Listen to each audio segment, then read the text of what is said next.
வணக்கம். எல்லோரும் எப்படி இருக்கீங்க? எல்லோரும் நல்லா இருக்கணும்னு இந்த ஆண்டவன்ட்ட வேண்டிட்டு நான் வீடியோக்குள்ளே போகிறேன். நாளைக்கு ஜனவரி மாதம் 26ஆம் தேதி நம்ம நாட்டுக்கு குடியரசு தினம். அதாவது 1947ஆம் வருடம் ஆகஸ்ட் மாதம் 15ஆம் தேதி நம்ம நாட்டுக்கு சுதந்திரம் கிடைச்சது. சுதந்திரம் கிடைச்சதுனாலுமே நம்ம நாட்டுக்கு சட்டங்கள் எதுவுமே இல்லை. 1949ஆம் வருடம் B.R. அம்பேத்கர் தலைமையில் ஒரு சட்டக்குழு ஒன்று உருவாக்கப்பட்டது.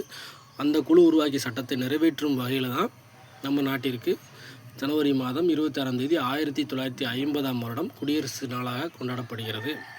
ஸோ இதில் என்னென்னா அந்த சட்டத்தை நடைமுறைப்படுத்துறதுனால தான் அந்த நாள் நம்ம கொண்டாடப்படுறோம். ஏன் ஜனவரி மாதம் 26ஆம் தேதி நடைமுறைப்படுத்தணும் அப்படின்னு நீங்கள் கேட்டிங்கன்னா, இந்திய தேசிய காங்கிரஸ் 1930ஆம் வருடம் ஜனவரி மாதம் 26ஆம் தேதி ஒரு முழக்கத்தை முன்வைக்கிறாங்க. அதாவது பூரண சுயராஜ்யம். இதுக்கு தமிழ் அர்த்தம் என்ன கேட்டிங்கன்னா, முழு விடுதலை. அந்த நாள் முழக்கத்தை அறிவித்ததுனால அந்த நாளை போற்றும் விதமாகத்தான் ஜனவரி மாதம் 26ஆம் தேதி குடியரசு தினமாக கொண்டாடப்படுது. முடிஞ்சா இதுதாங்க விஷயம். அன்னையில் தான் நம்ம நாடு என்ன பண்ணுது, குடியரசு நாடாக உருவெடுத்தது. நம்ம நாட்டு கலாச்சாரம், பண்பாடு, நாகரிகம் எல்லாத்தையும் போற்றும் விதமாகத்தான் ஜனவரி மாதம் 26ஆம் தேதி குடியரசு நாடாக கொண்டாடப்படுது. ஸோ இதெல்லாம் மனசில் வச்சுக்கோங்க. எல்லாருக்கும் ஹாப்பி ரீபப்ளிக் டே வாழ்த்துக்கள் சொல்லிவிட்டு நான் விடைபெறுகிறேன். நன்றி, வணக்கம்.